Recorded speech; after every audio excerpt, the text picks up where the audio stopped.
Good morning, everybody. This is Harold coming to you from worldtvondemand.com. And I have some sad news for you today, but please give me a thumbs up, a like, and subscribe to the video. But Venezuela, their economy has collapsed. By my research and from what I can tell, there's around 31 million people in that country. They're out of food, they're out of money, and the government has taken control. Anyone that would be able to help, if you have the means and the money, they're going to need food and water and just personal products. And it's going to be a huge effort to save some of these people, because you got 31 million people in Venezuela. And from what I can see, and you're not seeing it on the news, maybe you'll see it in the next few days, but that country has collapsed, their government has collapsed, and the military is everywhere. And the people are raiding trucks, food trucks and stuff as they're going down the road, or just stopping them and getting rice or whatever they can get to take home to their family. And if you are in America and you know someone from Venezuela, they probably don't know what's going on, because I saw a little snippet of news yesterday saying that they're going to have a news blackout in Venezuela. And I don't know what exactly that means, but they alluded to the fact that they're going to cut off all news feeds, probably cell phones, all that type of stuff, internet, so it don't get out to the rest of the world what's going on in Venezuela. So if you can get in touch with any of the people there to let them know what's going on, you really need to do that. Now, moving on to the United States, to the stock market, and I've been saying this since January, the stock market is crashing. And I just want to explain to you, but some people still just don't understand. So I wanted to show you this chart. This chart, the blue line, is the stock market going up, and that's fine. But you got to understand that only 2% of investors are invested in the stock market. It could be a little more than that, I don't know. But the majority of Americans are not investing in the stock market. The orange line you see here going down is the participation rate for individuals that work and pay into their 401k, and it has plummeted. It has gone so far down. So the individual is saving less now. The individuals on an average have $1,000 in savings. That does not, this chart with the blue line going up, showing the stock market going up, I'm telling you, that's not the individual person. You might be out there listening to this video and you might be doing great, but the majority of people are on the orange line going down. If you are doing good, good for you. I would buy a lot of food and bottled water with that money. And but the blue line going up is the top 2%, and they're just buying and selling and trying to get as much money as they can off the table while they can. But another thing that I want to tell you about investors that are doing this, some of them have cash on hand and they're buying their stocks. But from listening to the talking heads on TV that talk about all this stuff, a lot of these companies are borrowing money from the banks and buying their own stock. This stock market that we're seeing now is completely fake. There's nothing to it. There's no money, there's not enough money to back up what this stock market's doing. And again, I'm going to tell you, the blue line is 2% plus or minus, and the orange line is the majority of people that are getting out. There's no investment. I mean, if you're investing 2% or 3% or 5% of your income, but these companies are buying millions of shares at a time, I mean, it's just simple math. It's not the individual with the job. And again, I'm going to say most people only have $1,000 in savings, including a retirement fund. They don't have a retirement fund. This is another reason that you need to pay attention to the stock market. This is not a stock chart. The blue line is the rich people that are borrowing money, but the orange line,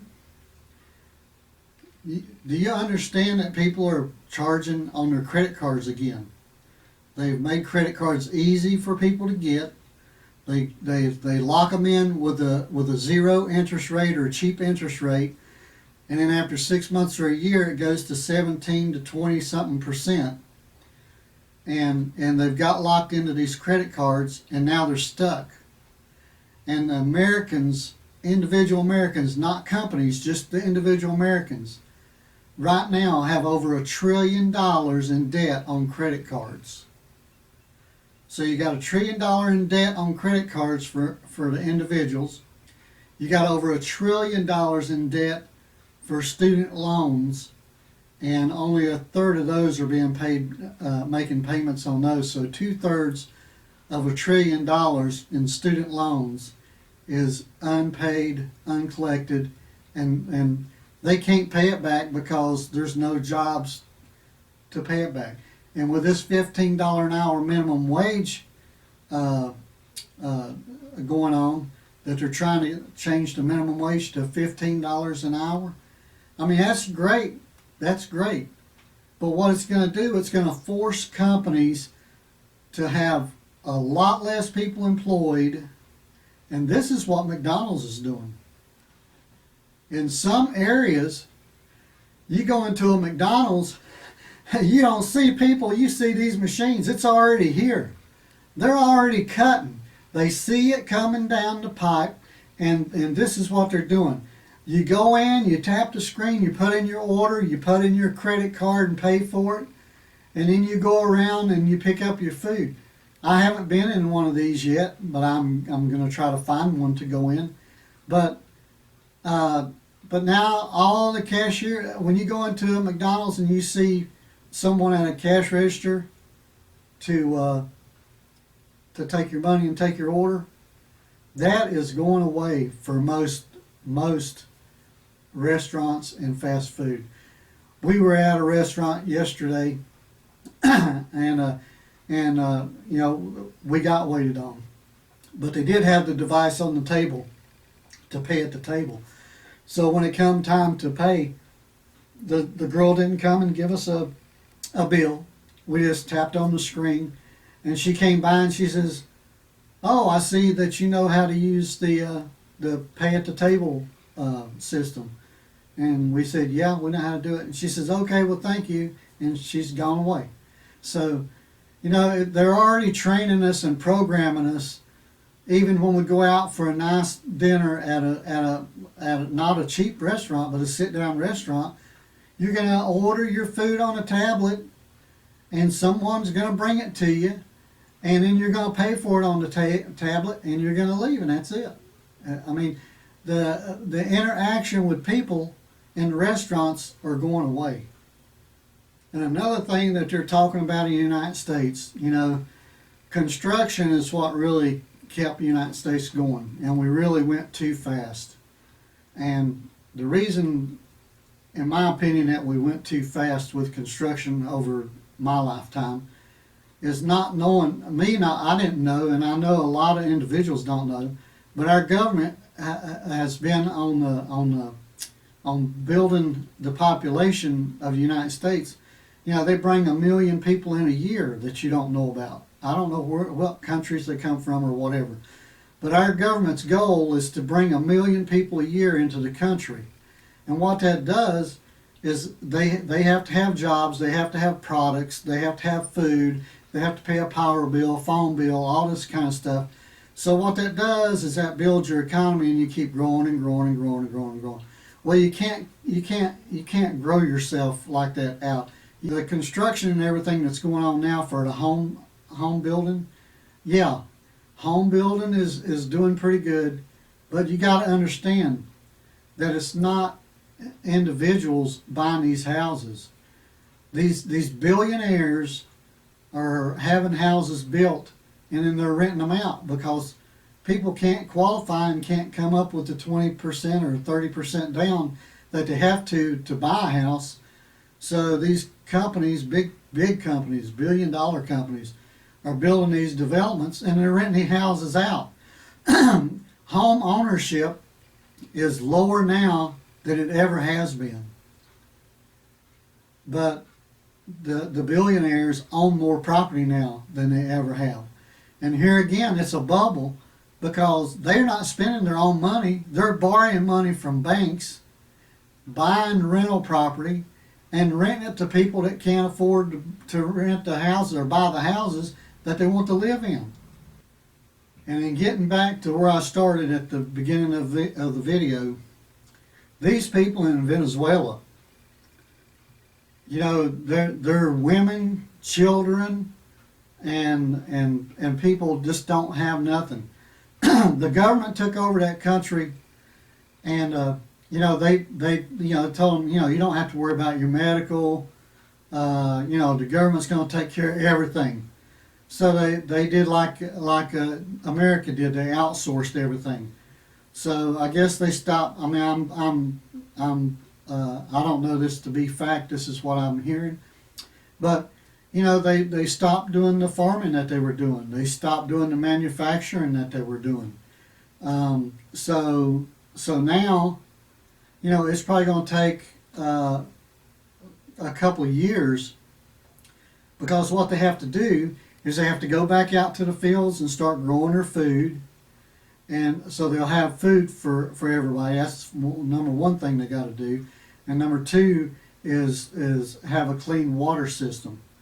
So that's two things that they've got to do. But you've got 31 million people in Venezuela that are going to be struggling for a long time because the government has collapsed their economy. And I'm just bringing you this information because this, if we continue with these social programs, I'm for social programs, but you can't give stuff to everybody.